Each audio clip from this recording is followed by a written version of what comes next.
اب سر آپ وفاق میں موجود ہیں اور آپ بہت سارے پولیٹیشنز کو ملتی ہیں ٹاک شوز کے اندر، اور یقینی طور پہ آپ وفاق کے معاملات اور آن گراؤنڈ پکچر جو ہے اس کو بہت کینلی آبزرو بھی کر رہی ہیں۔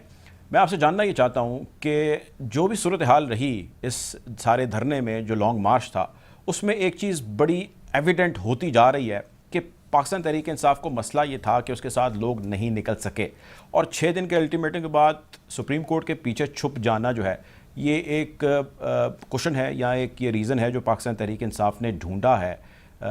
ٹو بارگین سم ٹائم اور ٹو سیٹ تھنگز اسٹریٹ۔ یہ نیریٹو آپ کے خیال سے درست ہے یا غلط ہے؟ ایسا نہیں ہے، کپتان کے ساتھ آج بھی بہت سارے لوگ ہیں and they would change and they would make wonders when they will enter Islamabad again. What is your understanding?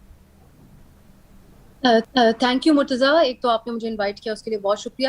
میں یہ سمجھتی ہوں کہ جو لوگ نہیں نکلے والی بات ہے، کیونکہ آپ بھی جانتے ہیں اور ہم بھی جانتے ہیں کہ بہت ساری ایسی بیانات ہوتے ہیں جو سیاسی بیانات ہوتے ہیں محض، تو وہ گورنمنٹ اس بات کو استعمال کر رہی ہے۔ یہ تو بڑا ایویڈنٹ اور بہت واضح ہے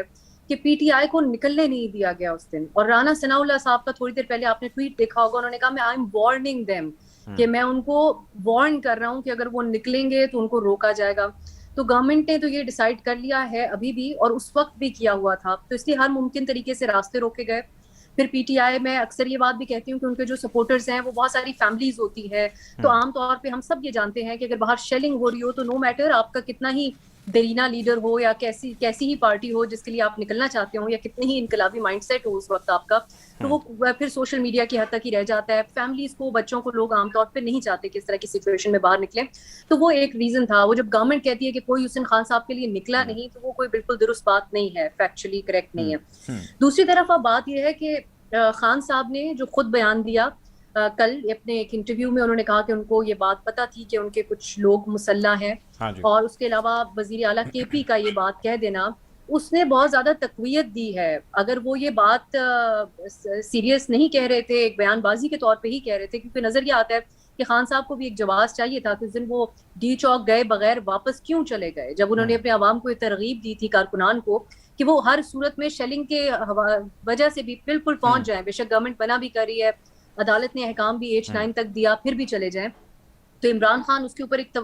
اپنی طرف سے اس کی وجہ یہ پیش کر رہے تھے کہ خان صاحب کو کنسرن تھا کہ ان کے کارکنان کچھ مسلح بھی ہیں۔ مجھے یاد ہے اس سے ایک دن پہلے خان صاحب تقریر کر رہے تھے جو پشاور میں، تو انہوں نے ان کے منہ سے لفظ نکلا مسلح، پھر وہ کہتے نہیں یہ ٹھیک لفظ نہیں ہے، تو مجھے بڑی خوشی ہوئی کہ انہوں نے اپنے آپ کو درست کیا، وہ عام طور پہ نہیں کرتے، لیکن اب انہوں نے کیٹیگورکلی یہ بات کہی، وزیر اعلیٰ کے پی نے بھی یہ بات کی۔ تو میں یہ سمجھتی ہوں کہ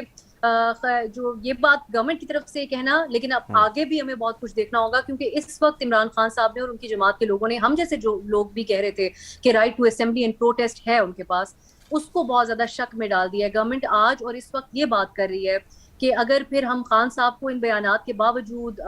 پنجاب میں، لاہور میں کسی ان کے کارکن کے گھر سے اسلحہ نکلنے کے باوجود آنے دیں، تو پھر تو ہمیں ان غیر سیاسی تنظیموں کو بھی آنے دینا پڑے گا جو اس قسم کے مطالبات کرتی ہیں، تو پھر ان کو کیوں روکا جائے؟ تو گورنمنٹ کے پاس ایک جواز اس وقت موجود ہے، جو مجھے یہ لگتا ہے کہ خان صاحب کی ڈیڈ لائن جو 6 دن کی کل ختم ہوگی، اگر اس کے بعد وہ دوبارہ واپس آنے کا کہتے ہیں تو ان کو ہر صورت روکا جائے گا۔